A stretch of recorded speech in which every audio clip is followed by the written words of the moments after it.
The World Health Organization, more than a third of the world population on Earth is overweight and 12% is obese, making this a global epidemic. What is obesity?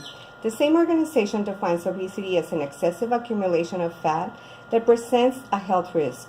Obesity is a major risk factor for chronic diseases including diabetes, cardiovascular disease, and cancer.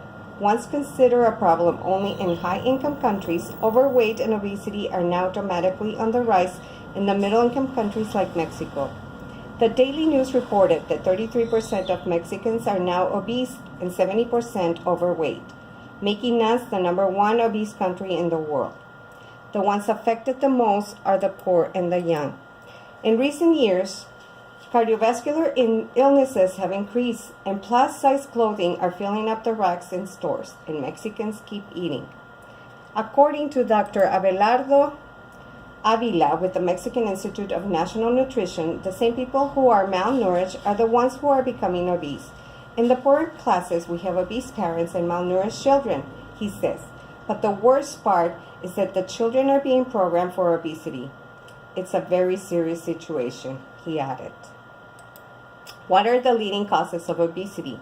According to the Medical News Today, these are the 3 leading causes: consuming too many calories, sedentary lifestyle, not sleeping enough.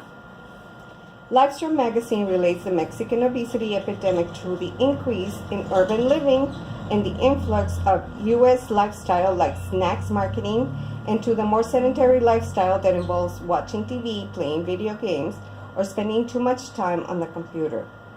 According to Salud Pública de Mexico, the consumption of junk food has skyrocketed 40%, while the consumption of fresh products has dropped nearly 30%. In Mexico, the consumption of junk food and high amounts of sugar are the leading causes of obesity. With the saturation of stores like OXXO and the low prices of processed foods, the demographics most affected is the low-income families. It is much cheaper to buy cookies than a fruit salad. The New York Times referred to our diet being full of vitamin T. Tacos, tortas, tamales, and tostadas. Is obesity a disease?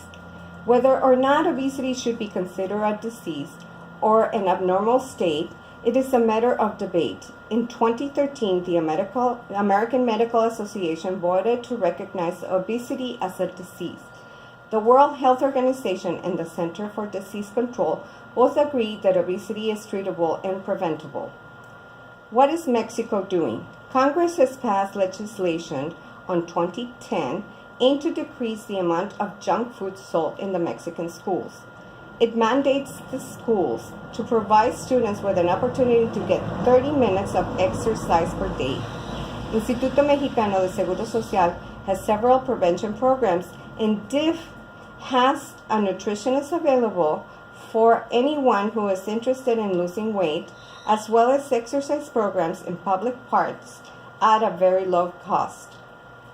Is it possible to control obesity in Mexico? It is difficult to implement any program when cost is a factor. A family making 80 pesos a day will have a difficult time eating healthy, when tacos are much cheaper than fruits and vegetables. However, your health and your family's health is at risk. Shouldn't you at least try? How? By making changes in your diet. Exchange junk food for other healthier choices, such as reasonably priced fruits and vegetables. Walk during your lunch hour for at least 15 minutes and another 30 minutes after dinner. And instead of watching TV, playing video games, or spending your time on social media, take your whole family for a walk. Small changes can save your life.